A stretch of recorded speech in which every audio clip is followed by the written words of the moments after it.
All right, so we are here. Draft is ready to roll. Hopefully everything's set and it looks good here. We can see that Cloud9 Vortex on our left side here. Yep. Well, let's go through the bans. What do we got? Sure, yeah, we have for C9. Hey, no surprise. Once again, we have a ban on Witch Doctor. That is not what I wanted to do. Oh God, make it stop. Oh, scroll speed set to nothing, please. Okay, we're okay. And Zeratul. Yeah, we have Zeratul. It's Chen, actually, coming out of Glorious there. Okay, so not Zeratul, Chen. And the map is Dragonshire. It is yes, Dragonshire. Got something right, but there's a space in Dragonshire. Gosh, I am actually the worst. Once again, can't wait for the actual in-game draft to be here next week. Gonna be nice. So yes, looking at the picks, they're gonna be starting in just a second here. Those are the two bans. Yep. The picks have not begun. That's why you see lots. You Stooges. see, we have Jaina there teasing us, haunting us, Ooh. and. Oh. So, no, will we see Jaina again? I mean, we saw her 2 games in a row, Hey, you know, and she has a 50% win rate in this tournament. I'll take it. I'll take it. Kubi is just going dead silence on me right now. Okay, so C9 opens up with a Stitches pick.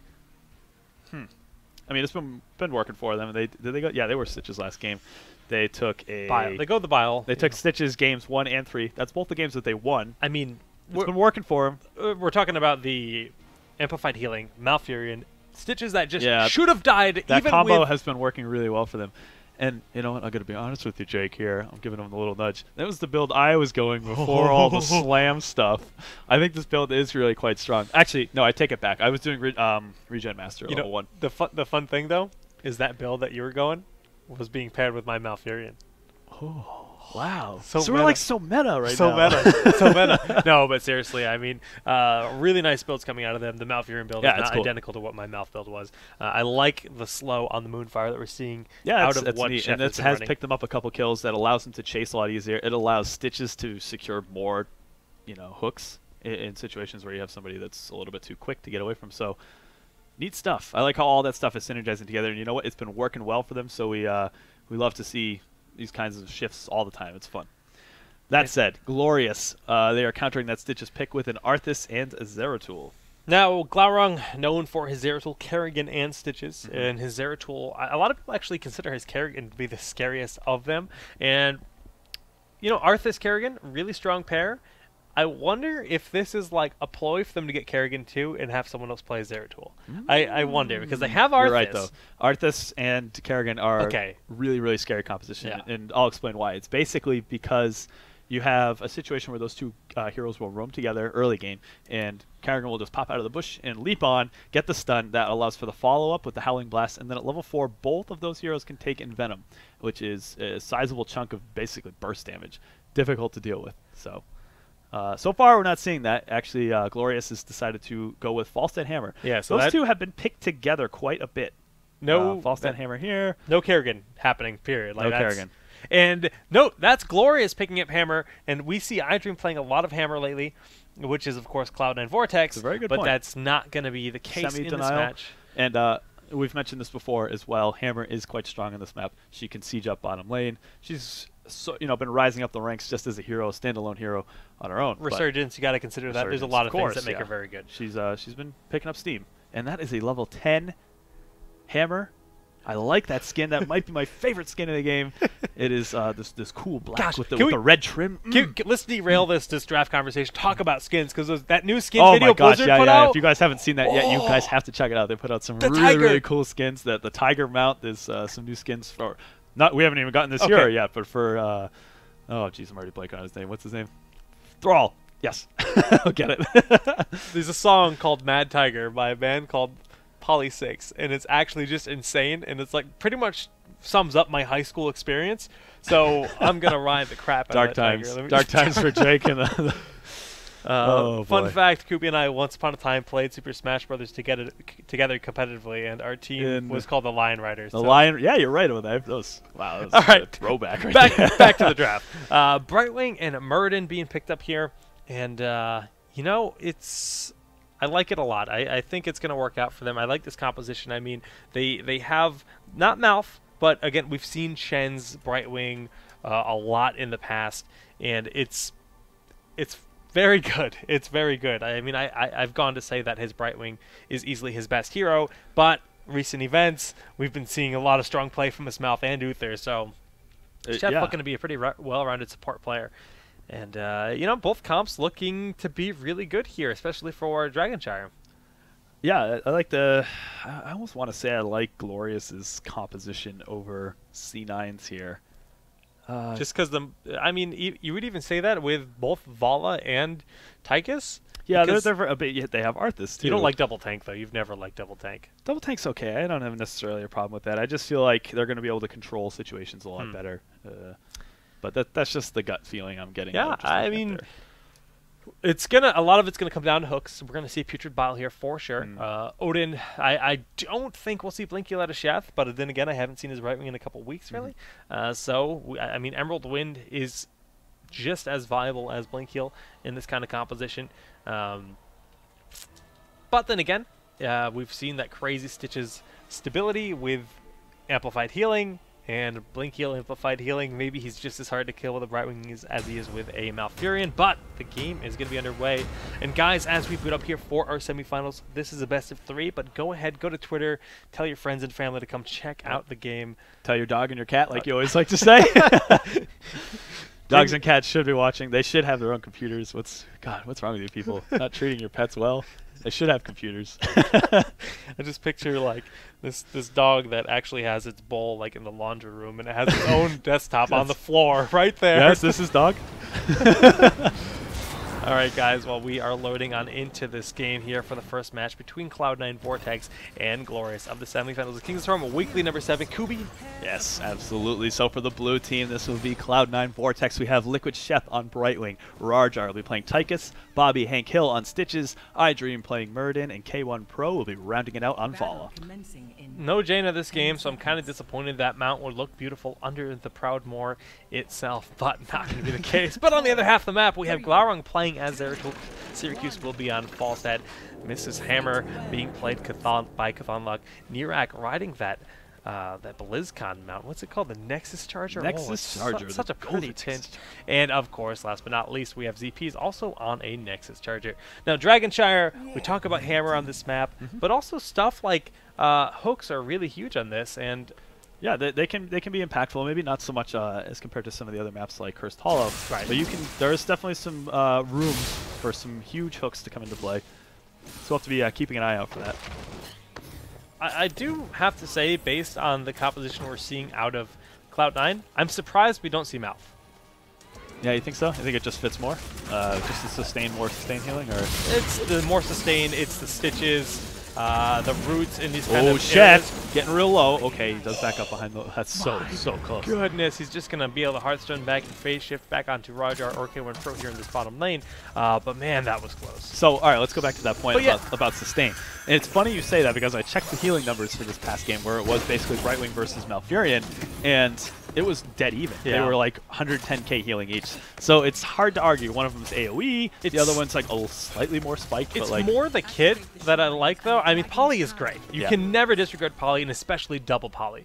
But roots in these narrow areas, how many times did players get saved by a big root coming out of Chef that last game? That's true.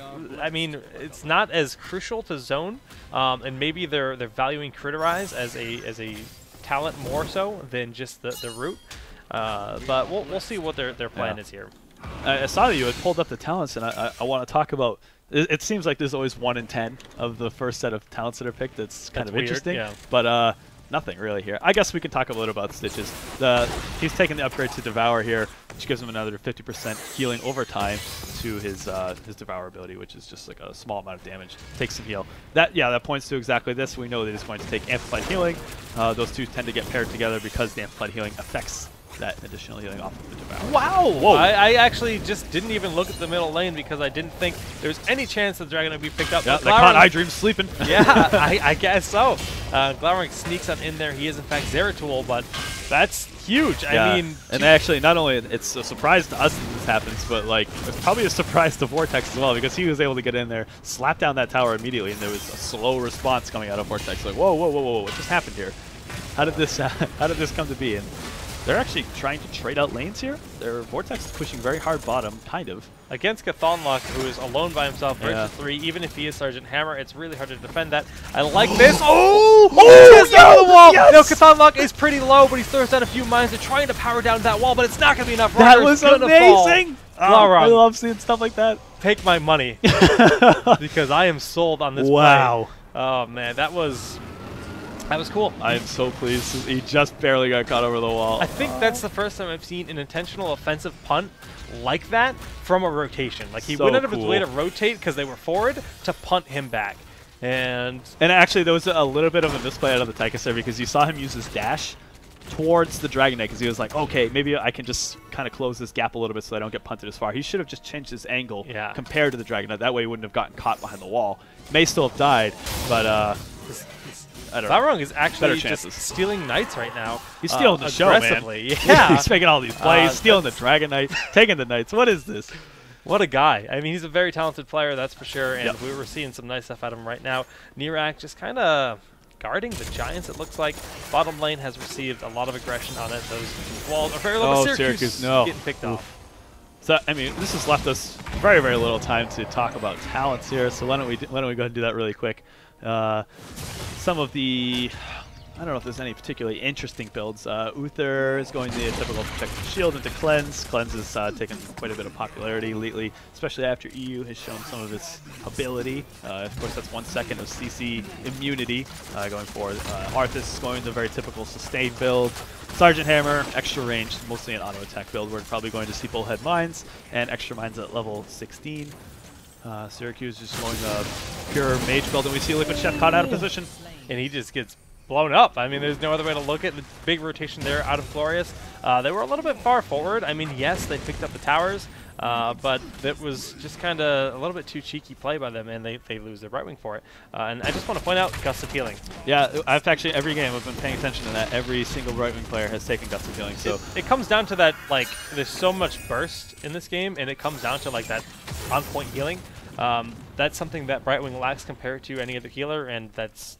Yeah, I'll have to pay attention to the difference between NA and EU. Next time I'm watching an EU game that has Brightwing in it, are they taking Regenerative Rains, or are they taking Gust of Healing, or Gust of Wind there? Because I would think that Regenerative Rains would fit better into the EU meta. So yeah, it would be an interesting difference to see, because you're right, it seems as though North America is very heavily focused on getting the burst fight, you know, killing the enemy team as fast as possible, more or less. So. Now, level 10 achieved for both teams, and we can see Strafe, Avatar. Actually, it looks like we're getting Gorge here. We are getting Gorge this game, yep. And but a lot of damage going down to Chthonlock. As Brightwing got so low as well, but the Strafe... It's kind of a waste, I think. There's really no way he was going to be able to kill Chthonlock. And Cloudrung is in the Dragon Knight once again here. So Glorious just kind of... You know, they're up 1 kill right now, but they're up 2 Dragon Knights, and this is allowing them to get a little bit more aggression. Levels are pretty darn even, though. Yeah, and that really comes down to, like, early Dragon Knights, like 5 minutes and below. They aren't super impactful. It's only after, like, you know, 5-6 minutes you really start to see the Dragon Knights can start taking forts down. And you can see it exactly what happened here. They were able to just rotate up, burn the health on the Dragon Knight down. I don't think he's going to be able to rotate to the mid and take that fort. I mean, he'll knock the wall down at the very least, but that's about it. Not even going for that, just making his rotation down to the bottom lane. 15 seconds remaining on the Dragon Knight. He's going to find K1 Pro here to greet him, and we have Liquid Chef coming in down here as well. I mean, that's what you would think, that having a 2-0 Dragon Knight advantage would be a lot bigger in terms of level advantages. Right now, we only see about a half level advantage up. Ooh. Nice jukes there, just in general. Yeah, that's kind of unfortunate that Nirak ended up using his Divine... Wait, did he? No, I looked like he did. Oh, it was just a wave of light that you saw. Okay, just something looked and sounded a golden little bit like and shiny, confusing Kubi. That would have been pretty unfortunate if he jumped out of that. Oh my goodness, Tychus actually ended up getting picked off here in the top lane. That big rotation ended up. You can see his corpse actually just kind of phasing out there. And sorry we missed that, but aggression across the map here coming out of Glorious. Glorious is doing a really good job just sort of picking people apart on this, something that EG wasn't really able to do. EG was relying a lot on taking team fights, big team fights, 5v5s, etc. But Glorious has been rotating around the map, taking small objectives here and there, stealing things out from under Vortex's vision. good on them for trying a different approach and getting away with it. And so you see this once again here. Had ZP's gotten the read on that dash there, he would have been able to get a Howling Blast and for sure a kill onto the ball in there. But we have a lot going on in this middle lane. The Divine Storm was used this time, and yeah. a lot of damage done. The Blink, the Emerald Wind is used, but it's not going to be enough as the two of them end up falling anyways, and Hammer immediately sieges up to just shoot once. So yeah, let's talk about that actually. Emerald Wind. Yep, we're seeing it this game. I mean, a lot of it comes down to stylistic preference, and a lot of people value it. Now, ZP's is going to be able to get there to get K1 Pro. That Frozen Temp is just doing a lot of damage. Uther on the other side of the map, so they don't want to get too cheeky as all three of them are at half health, and Uther is just going to continue soaking that bottom lane. Yeah, Glorious is starting to run away with this one here. They are up 6 kills to 1 right now, and they've just sort of had a very good stranglehold on the map presence overall. And if they continue to do these things, they should be able to get a fort very soon. And given the map control they have right now, I don't see why they wouldn't be able to keep both controls of the shrines there. Now, yeah, like you said, shrines spawning here. Nirak should be able to grab this bottom one, but Bobby Hankill is right there. He's going to look for a hook, but ZP, it's 3v2 right now. Glorious on the defense, but Fun Luck right around the corner. Looking for that hook, not going to be able to hit it. And that's a pretty good target, especially considering that he does have Gorge. Had he landed that, that probably would have... Oh my gosh, is it a setup? Goodness. We have the Shock and Awe timing. It's going to be there. There it is! Nice. And he does a lot of damage. Rajar immediately gets blown apart. Odin is actually already gone. Emerald Wind was used as well. We hear the Gorge being spit out. Cthulhu Luck gets hooked in and picked off as well, though. Divine Storm goes down. iDream so low. Chef very low. CP's is the one that falls, though. Okay. I thought perhaps, he took the Gorge. And Nirak's going to go down to... Oh, no, the healing is... okay, the grenade was pretty nice. Nicely done by Rajar there. Glaurung? He tried. It's going to be up to a hook. It's going to be up to a hook here, I think. It's... Actually, it doesn't even matter because the rest of the team didn't chase with him. But, yeah, a lot of that fight, I mean, it came down to the Gorge that happened onto Cthulhu Luck, the Hammer player. He pulled him out of the fight, and then as soon as he got out, they were spending quite a few resources on trying to kill him, and he was surviving quite a bit longer than I thought he would. Had they not managed to kill him, I think that fight would have gone heavily into Glorious's favor. Things obviously went the way they did, and we saw actually a pretty convincing fight out of Vortex here. That's why we see them taking very strong map control. They will likely be able to get this Dragon Knight.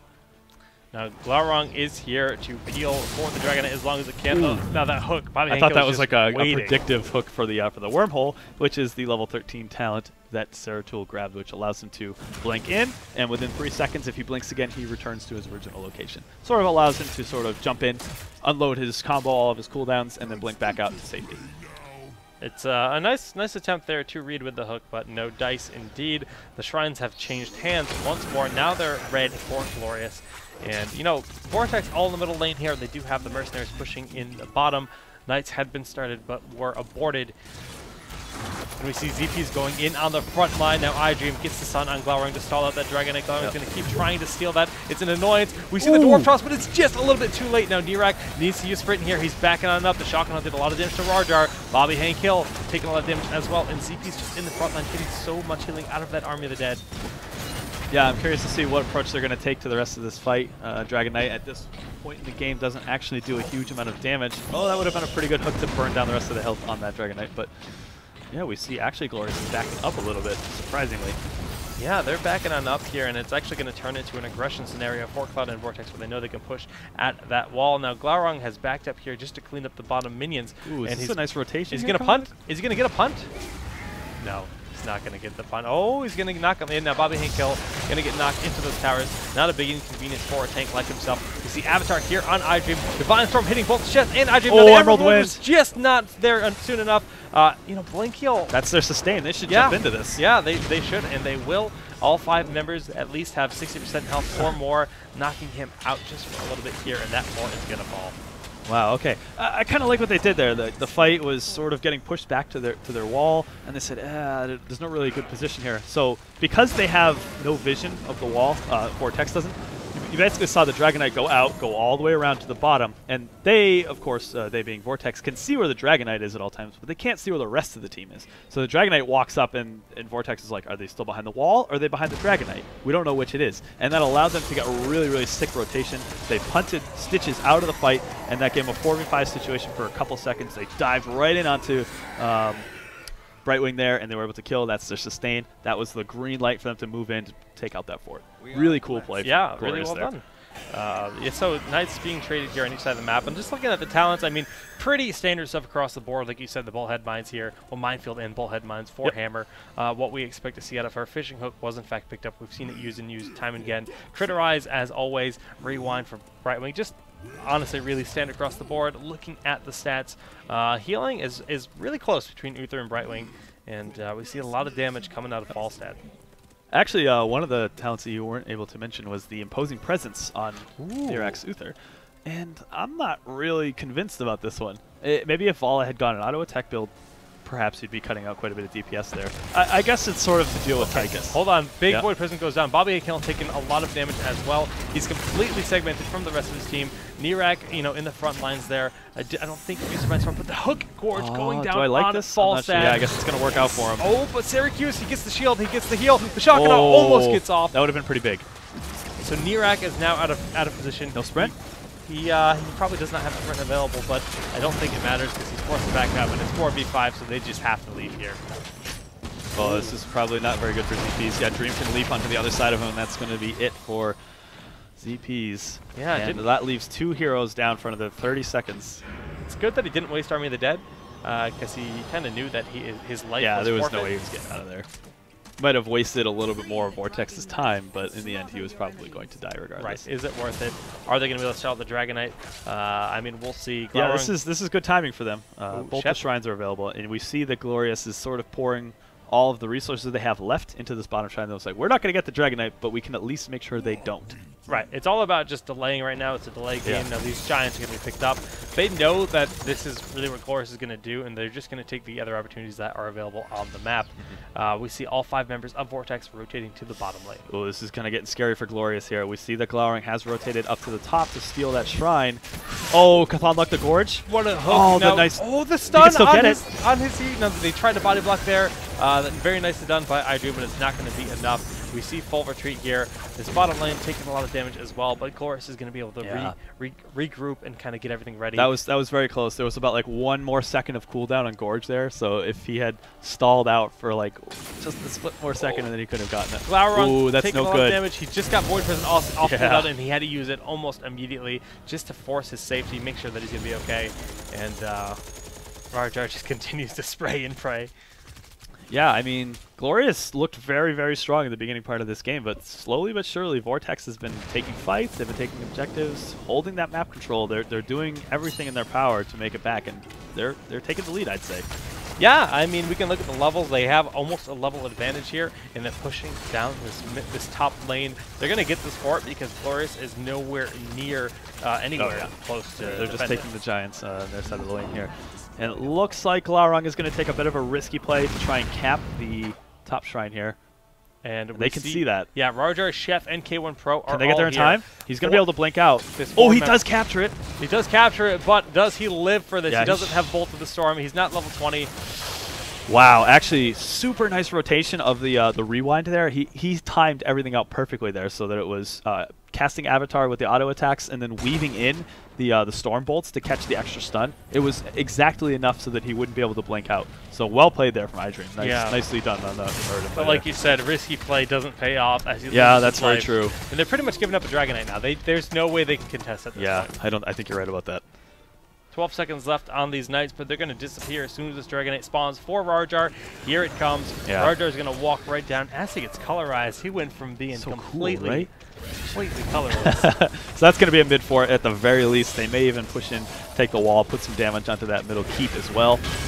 Things are looking very, very strong for C9 Vortex here. Yeah, and they're looking at level 20 right around the corner as they take out these 2 towers. That's 650 experience for each of them, and that's going to push them ever close. 1 more tower will get them that level 20. Bam, there they go, and their level 20 talents will be chosen. This second Resurge. They take those right away. They're like, no question, we're taking that Resurgence. Don't even have to think about it. We see the big red button. Upgrade for the Odin that gives him an additional spell while he is inside the Odin form. We see Blink coming out of Vala. That's a very, very common pick. And Continuous Winds. Continuous Winds. That is the triple wind on Emerald Wind, which gives you even more control of the fight. That's when Emerald Wind gets really scary, Right now, it's level 10 it becomes a really nice disengage. Yeah. Level 20, it becomes, oh my goodness, super zoning tool. Yeah, you know, you can't do anything. If you can pin people into like a weird corner or something, you catch them out of place. They actually just become nullified for such a long period of time. Right, and vulnerable. This is true. This is true. 5 seconds left on this Dragon Knight. I would imagine that is probably Rarjar's cue to back on out of there. Yep. And oh, I kind of like this little party bush situation they have here. It's a well-spaced. Glorious tries not to chase, but I mean, if they thought that, the Dragon Knight was pretty much by himself or with one other hero, they could have chased in, and it would not have been a very good time for Glorious, as they would have been surprise killed basically with the setup from Bobby Hankill, etc. We do have the Knights being grabbed here on the side of Glorious here, and just kind of rotating around. Glaurung, she just checked the Knights, and that's exactly where Vortex is on their way to. Yep. So yeah, we see the Vortex is just backing up. They're taking those camps, sort of passive play right here. Although it would be perfectly reasonable for them to push in. They do have that extra mobility if they wanted to go for a setup with continuous wins. They have the advantage now for about a half level, while Glorious does not have level 20. That's actually a potential for 3 Resurgence. You think they're going to grab it? I mean, there's some not really questionable, but it's Uther. Does Uther grab it really? That's what it comes down to. You think I think so. I mean, as nice as the big Divine Storm is, I think Resurge is just very too good. Yeah, I think it's too good to not get. Well, time will tell in about 20% of a level 4 Glorious there. And we see the Vortex is setting up. They realize that they're taking this. That's a really nice hook onto Syracuse. They have to initiate here. They have to go in. The Void Prison is used here. Divine Storm can be set up by Nirak, but they're not doing it. They're not setting up. They're just letting Syracuse die. Now, they knew the Emerald Wind was an option, and they just kind of said, look, your life is forfeit. Too risky. I mean, like, why bother going for the Void Prison? I guess it's a sort of a snap call, maybe a communication error. Yeah. Glaurung just says, okay, I can throw this down, and then we'll decide what we're going to do. They had time to think about it, yeah. No, we're not going to be able to kill this. And you saw Nirak was sort of posturing a little bit. He's like, I can go in there and get that Divine Storm off to stun them to maybe get Syracuse out, but it wasn't enough. And they're pushing hard. And I think they made the right call, unfortunately. It's just a really tight thing to say. Does the Divine Storm hit the Brightwing? If it doesn't, you lose. If you manage to slow out, you pretty much have to chain stun that Brightwing. So you have to first Divine Storm and then use the E on the Brightwing to stall out Divine Storm and hope you can get your fall set out. In the process, how many members do you lose? It's a really dicey situation. Yeah. I'm watching Glaurung just during that entire defense. He just went up to the top shrine, took the top shrine, and now the whole team's going to rotate to the bottom. If they can win a team fight here, that secures them a Dragon Knight. But it is 4v5 for a few seconds. Fall side's able to fly on over. Syracuse making his way, and he should fly if he is able. But ZP is taking a lot of damage. It's not how you want to start a fight, Glorious. Oh, he does have the Pop Army of the Dead. It is used. So that's one heroic down. Divine Storm, Shock and Awe. Liquid Chef is so low, and he does end up falling, but the continuous wins is continuing to do damage. ZP is going to be falling here. Resurge is available. Triple Resurge, boys. Boom, boom, boom. And 2 blanks for Falstad and Zeratul. Actually, I'm surprised to see they didn't take the upgraded Shock and Awe there.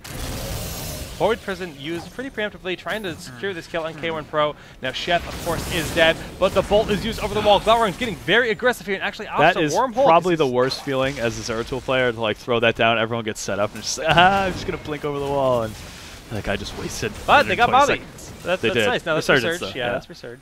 44k healing for Brightwing, 31,000 on the side of Uther. Damage, 43,000 is the highest on the game right now. But both shrines are available here for Glorious, and this could be the Dragon Knight that they need 21 minutes into the game. Ooh. Just kidding. Yeah. Stalling. Oh, wow. Okay, yeah. So we see Rarjar go up. Oh, but that's risky. We see people flying up. Can Glaurung stall long enough? Brightwing is going to be spawning in 5 seconds, so the Emerald Wind, or the Phase Shift. Oh, he does have Odin. Okay, all right. Thonluck is in a terrible position here. And he just gets annihilated again, though. Resurge is available. Yeah, Hook's going to be up in about Is it worth it? 4 seconds or so. The mines stalled long enough that for was ZP to get the Dragon Knight. Did that cancel out his stun hammer there? That's so good. And they take that Dragon Knight only to back up. So sick. The aggression is not here as they are on their back foot, but as Hammer respawns, as they regroup, they should be pushing out if they are able to. Yeah, They're worried about losing this keep, though. Look at its health. Yeah, what's sitting the plan at here, 14 health out of 14,500. 0.01%. I'm not going to do math. That's probably wrong. This is esports, not science, baby. I know, right? Sorry. So what's their plan? That's what I want to know. I mean, they're down about a level right now, which after level 20, it doesn't need the hugest amount. But do they even have enough like firepower here to make a sizable push? And we see that pretty much ZPs is just getting locked out. That's also their tank inside there, so they have to lead with and do damage with the Dragon Knight, and that's always kind of a tricky situation. I mean, they're doing a lot already. I mean, getting these 3 towers is a lot of experience, so it's like, it's not bad, but it's not what you want. You don't want to throw it away like this. Still have 30 seconds left on it. Now he needs to punt someone out of here as they're getting very low. Uther is actually a bot. Oh, Nirak had disconnected, and he died while disconnected. That's so unfortunate. I hate to see that. He's back in the game. I would be so salty if that happened to me. Oh my goodness. Yeah, you're right though. And I mean, that's the game-changing kind of stuff. You hate to see. ZP's Army of the Dead. Ooh, okay, that was actually a pretty good Howling Blast. They're chasing a little bit too close together. That might allow ZPs to get out, and it does, I think. He actually does. He backs up here, Glaurung, just looking to make sure he doesn't have to zone. You know, that really stinks. They had a lot of stealing the pressure. Giants with Bribe. Good play on them. Howling Blast was whiffed. We see that Nirak will be back up. He is back up in the fight here. Divine Storm going down a Liquid Shaft, burning him down before Canadian Twins can get off. Very nicely done. The hook is there, but hits nothing. Yeah, there's no Army of the Dead here, so ZPS has to be careful in terms of where he engages to go in to get any amount of CC going. This mine's being so annoying. Yeah, and it's also giving them vision too, so they might be able to take a guess that the rest of the team is backed up, but they choose not to go in there. A couple bribe stacks going off here, cleaning up these Knights. We see Glaurung just kind of watching their Knights. I don't think he wants to grab them. He just wants to have vision of what's happening. Right. And yeah, that key. Yeah, we do see some pressure. Yeah, they have to back up to clean up these Giants. They can do a lot of work, as we saw with I think it was the second game of C9 Vortex versus EG. There was a set of Giants and catapults that were pushing, and you gotta pay attention to those. They will get you. Okay, Glorious pushing out here, trying to take offensive Giants. And Glorious is going to collapse on them on these ends. It's just Bobby and K1 Pro here. Rajar rotating down from the top lane. A lot of damage going down. Do we have a Void Prison available? There's the Void Prison. It hits Bobby Henkel as he's almost dead, so not really what they want. Divine Storm. This around, followed by that huge Shockonaut doing a lot of work. K1 They're going to be able to get Rajar too. Yeah, very, very nice. Chthon Luck is boosting on out of here, and he's going to live to see another day. Grabbing the Knights while they're at it. 2 members and a Knights. Can Syracuse fly down? This is kind of a huge momentum shift. Oh, they got to deal with this camp. Sierra pushing out. They're losing a lot of health in their core. And that's not something they can afford right now. Chthon Luck has backed up to deal with it. I mean, yes, they have to clean it up almost immediately. Now they do that. The shields will respawn, but their core is at half HP. Bobby Henkel is going to steal these top. Is it enough? It is. They were able to stall out just long enough there so that they could capture that top shrine, and that basically will deny Glorious taking that Dragon Knight. And Dragon Knights are getting a little bit scary. Bobby Henkel, is he out of position? Look at this. I like this. I like Glaurung is just sitting here. He bolted forward, so they know that only ZPs is here. They're not actually expecting Glaurung because they didn't know he was there for the initial moment. And that's actually going to be a Dragon Knight. 25 minutes in. Yes, their core is not very healthy, but this Dragon Knight is going to be pretty strong, and Tychus still has 10 seconds left of his death timer. Yes, absolutely. So I like that they actually threw Syracuse in here rather than ZPs. You really want someone sort of controlling the fight, providing CCs for the Dragon Knight to basically pound away at those keeps uncontested. So pretty nice hook there. Yeah, he should have sprint available. Is he going to Divine Storm? He uses it. Wasn't enough. But he's still quote-unquote in the fight because of his trait here. As you can see, that golden Uther is just walking around and stunning people. He does have research. Is this it? Are they really going to be able to do this? They're trying. Glorious is going in. Glaurung is doing as much damage. He's trying to X-pick it around the core. ZPs is trying to sustain as much health as he can. Chthon Luck falling as well. Every single member from Glorious has fallen except Syracuse. The core is at 32%. Really? God, this is close. 20, it's so close, and he has help under this too. He the blink! That's gonna be it! Clutch! Wow! I wasn't even thinking about that. Oh, I was questioning that choice for him to take that blink. That's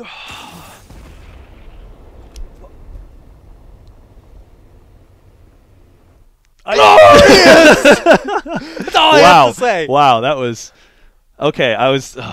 If he didn't have that blink, there was going to be a crazy amount of stuns that were going to come out right at... Oh, wow. Instantaneous. As soon as the Dragon Knight spawns, the Dragon Knight knocks back everything around it. So it has a knockback. Yeah. And when that happened, he bolted out, and then he just used all of his cooldowns onto the core instantaneously. I mean, he's got rewind, overdrive. Oh, yeah. He just throw out the hammer. He's got the thunder. Oh, wow. Just wow. Nicely done. Nicely done. Yeah, that was so clutch.